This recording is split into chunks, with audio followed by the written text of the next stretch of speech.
Welcome back to the channel. I hope everybody out there is having a great day. I want to talk a little bit because there's a bit of an elephant in the room for me today because I skipped yesterday. And I knew I was going to do it. It wasn't a not planned skip. I knew I was not going to get a lot of work in, or in fact, no work in. And yeah, I didn't. I had a lot to do otherwise with family stuff, and it was fun. And I had fun, and it was a great day. And today feels weird because I even skipped out on working out, which is like, yikes. But today does feel weird. Today feels like a bit of a renewal. Like every day kind of feels like that, but today really especially feels like that because it's coming back to the old grind and going to bed really late. I went to bed really late but woke up pretty early, so I was down for it. I was like, all right, I'll get back to my old habits, my old good habits, you know what I mean? Not my old bad habits. But yeah, I didn't think it would be this easy so far. I'm only 2 hours in, but I didn't think it'd be this easy. I didn't think I was gonna really be as subconsciously just into it.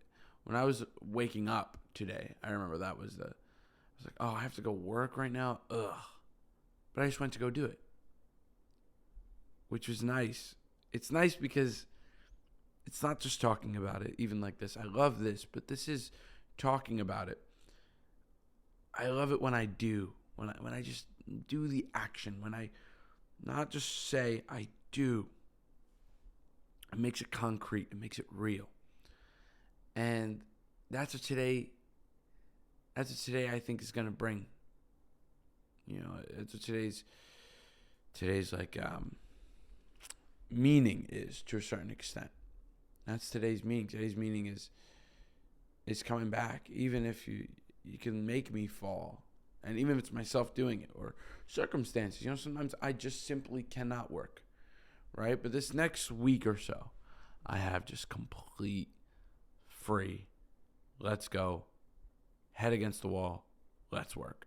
So you guys will be getting episodes from me on my YouTube, and yeah, you guys will definitely enjoy them because I think I'm going to be super hard-headed and super going for it. And I said this, I think last podcast, either yesterday or the day before that, I said that on a podcast, I said that if you have 2 weeks, I've been doing it for 2 weeks. Now all I need to do is just repeat that again. 2 weeks, like 6 times, and it's already 3 months from now. That was my ideology.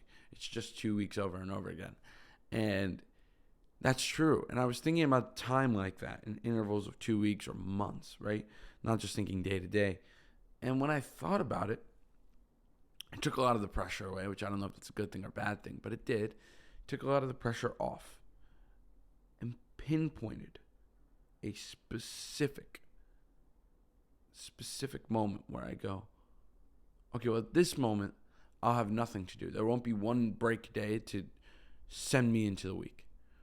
There'll be like a 2-month stretch where I have nothing, just straight up work, which is good and bad. It's bad because, yikes. I mean, it's just me and me for like 2 months, And it's good because it's just me and me for 2 months. You know what I mean? No distractions or anything like that. And it's really, of course, these little things that make the big picture look big. And obviously, as you guys know, I don't like time just getting away from me. I don't like that idea of time getting away from me.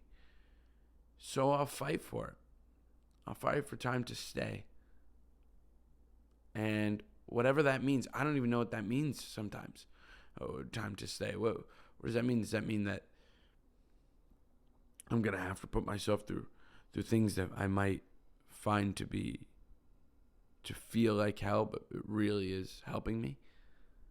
Yes, I think that's what it means. I think it means a lot of things that are scary, that are things that I haven't confronted in a while. Things I'm afraid to confront. But as always, do it anyway. And just like today, I just finished, I would say, cold outreach. I didn't do any cold outreach today because I'm doing email marketing. It's Thursday, so it's that time of week.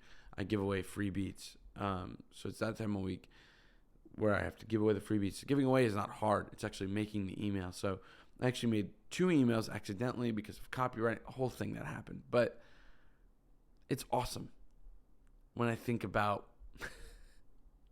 the fact that like every day that I would wake up and produce and be like, dude, when I get to this part of the business, it'll be so cool. When I get to this part of the business, I'll have other people to rely on that'll want my beats, or people like you guys who like my videos, and I know that you guys are going to look forward to it. So I have to make sure that I'm all in for you guys. And that is true. I will say it does suck more, but come on, I'm not here for it to be a grand old time. I'm here for it to be rough and tough. I'm here to become a rough and tough person. So let's do it. I'm going to watch Succession, make some beats, or rather master some beats. And I think I'll speak to you guys after like a whole bunch of things that I do. So see you after that. I just finished making some beats. We are in like the middle portion of the day, and it's not really the middle portion. I always say that, and it's true. It's not really the middle portion. Now I'm towards the end of the day, but I'm done with cold outreach and emailing, and I'm done with making beats. So now it's on to everything that has to do with social media and content, which is exciting. It's something new. It's something I wish I was doing a bit earlier, and it's something I've been advocating for too, social media. I always said that when I was younger, I always said that social media was something I was super, uber interested in actually creating content. Because when I was younger, I didn't have one. I didn't have a social media. I thought stupid people had social media. Like, it's really funny. All I had was a YouTube. And, I'm not going to say like I completely agree with that. Not everybody on there is stupid. Of course not. But I think a lot of people I do know on there that are dumb, they post dumb things. You know what I mean? And it's a platform where you can post whatever you want, and pretty much. And you can get creative with it. And when people don't, they get conventional. I always wondered that with social media. It never made sense to me. Who created the rules of what to post and how to comment and what to hashtag? Who created these rules? And it's like the algorithm, fine. I agree. The algorithm created some of these rules about like hashtags. Some hashtags are bigger this year and that year, whatever, fine. But in terms of like formatting posts, how people do like brunch posts and stuff like that, like reposting on stories that became huge things, and Facebook and Instagram Meta, they must have saw that, and I don't know, obviously, but they must have said, this is so weird that people are so interested in this specific thing, that from that specific moment. I find it to be so weird how people, I find it to be obviously, or at least, how do I phrase this? I find it to be so, it's like how do I phrase this? It's really going to kill me right now because I'm trying to phrase it so hard. It's like you can see compliance and you can see comfort in people, and like the sheep mentality of people just follow along. From my perspective, I saw so many people like that, and I thought maybe I was judging them too soon. And then I looked at their Instagrams, and they were doing the same thing everybody else was doing, and I thought, this is so dumb. No one's trying to make it on here on this social media app. No one's trying to be famous on this social media app. No one's trying. What are you doing? What are you doing? You have a picture of you. Some people have a picture of them naked, but not even them. We'll get into them later. Some people just, they post about their mom or whatever, and it's like, okay, cool.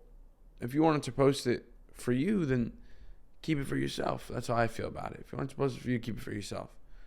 If you want to do it for other people, I would ask, what makes you do that? And if your answer is, or you don't have one just because that's what everybody else does, that probably won't be most people's answers. Most people get defensive, but I think a lot of people do things that are, a lot of people I've seen just follow the crowd. And a trend that, metaphorical, like Kim Kardashian makes, everybody follows. Everybody wants to be not up on a trend. Everybody wants to be not super successful and not very unsuccessful. You get what I mean? At least everybody in America. Where it's like everybody I've seen, and materialistic people in America. Not middle America.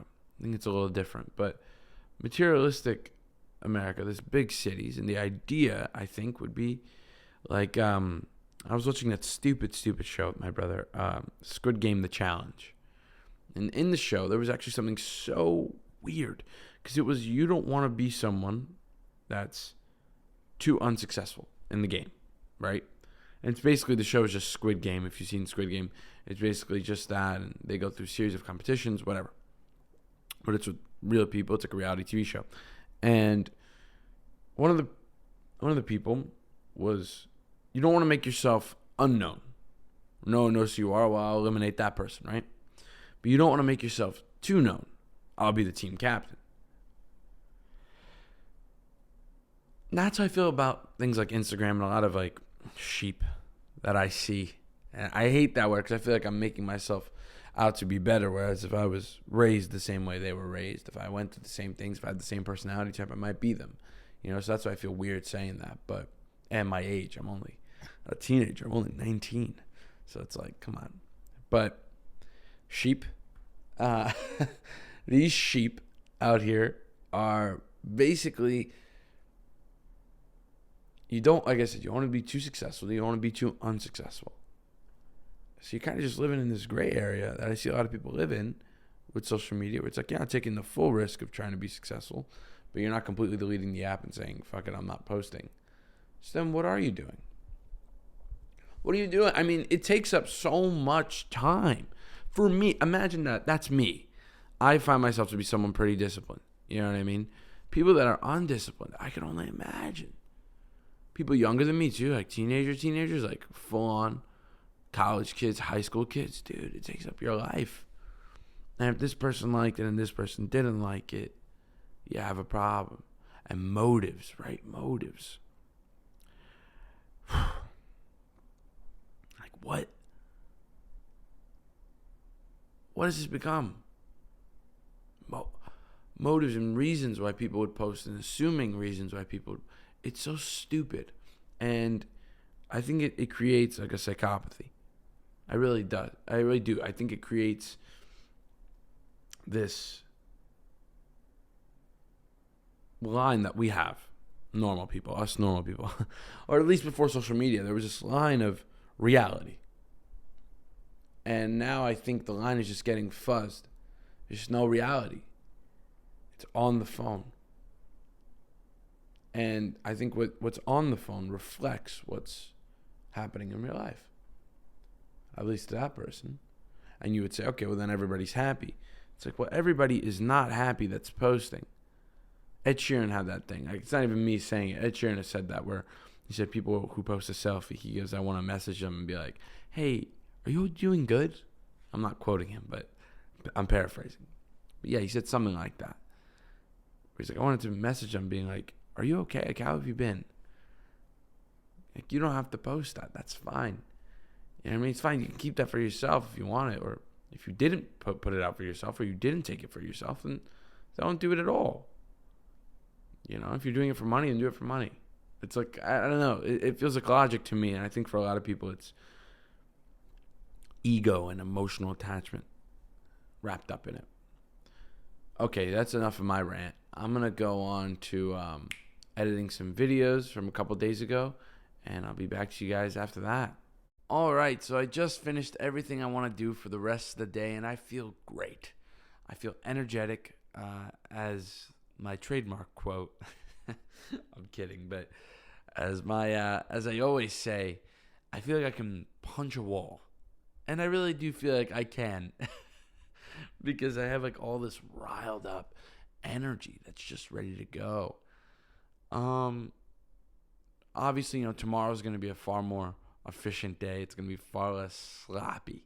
I'm going to go on my walk, do things like that. But as for today, a success. A true success.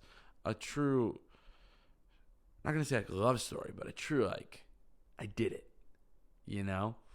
And this is day one to a certain extent again, right? Because I missed yesterday.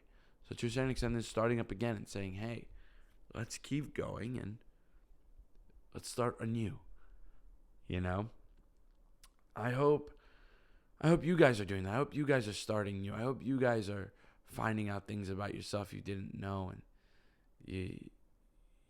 you're curious. Because curiosity.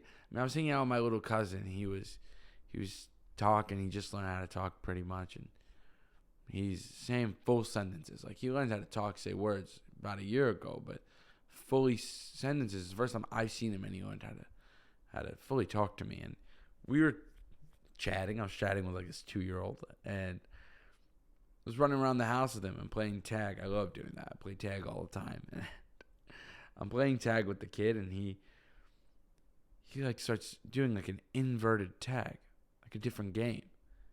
And I'm like, dude, what a good idea.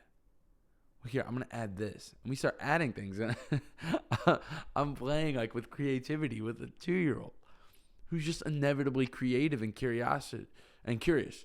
Way more curious than I'll ever be. Maybe not than I'll ever be, but as long as I have to deal with things that quote unquote will stress me out, things that'll bring stupidity and anxiety, I won't get back to that till later. That's my goal. My goal is to get back to that, like a child's level of curiosity and an adult's level and a man's level of discipline. That combination, pretty unstoppable. At least that's in my point of view. I see little kids inspire me so much. As I inspire myself when I look back on videos of me younger and my siblings. I look at my younger sister. I'm always thinking about times when she was little and I was taking care of her and being the older sibling and understanding her language. Because the little kids, they have their own different language. And I think it keeps going as you get older. I think people in relationships really understand this. How it's like when a woman just wants to be hugged, or a man, it's like, let's just cuddle. And it's like it's like a mom and a little kid, or like a dad and a little kid. I think there's something there where it's like something so intimate. I think intimacy is something that stems from when we were little kids. It's not something that, it's not like anxiety or stress. That's like, we didn't have that when we were little kids. We didn't feel the urge. No, we felt the urge for intimacy, and at least I think, I'm not a psychologist or anything, but I think we feel the urge for intimacy. It's the same thing that with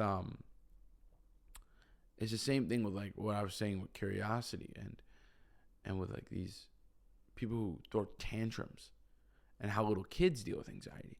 Because it's not like they don't get it at all. They do. They actually get it about things that don't matter at all, right? They get these little anxiety and panic attacks about food just because they're a little hungry. And how many men and women you see get cranky over food. And we call them immature because a little kid would do that, right? Because this all makes sense, but the part that I think doesn't click is the fact that we, or at least I, have just been pushing away from that and not acknowledging my little kid self as something that was that's something that is viable to take inspiration from. I can only take inspiration from when I was 12 and older. And when I'm 30, only from when I was 20 and older. It's like, no, I want to write things down and record things to inspire me and hopefully, you guys too, at whatever age. Whatever age. If you're 70, if you're 25, who cares? It's not like your brain just turns off. I don't mean to be like super offensive or anything, but it's true. It's like unless your brain is completely off, I think you can keep being curious. You can try to find out the mystery of what you thought as a little kid. It's not just like what other little kids think. It's like, how do you get back to that? People get drunk sometimes to do that because then you start being like a little kid, right? Because little kids have it easy. That's the idea. And they live life with ease. So I think that's a bit of a reason why people get drunk.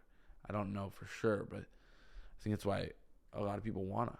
It's because it's hard to deal with life when you know. When you know what's wrong with the world, right? When you know what's wrong with the world, when you know what's wrong with yourself, that's even worse. Because I think people are far more selfish than they are unselfish, right? Or selfless. And yeah, all these little things that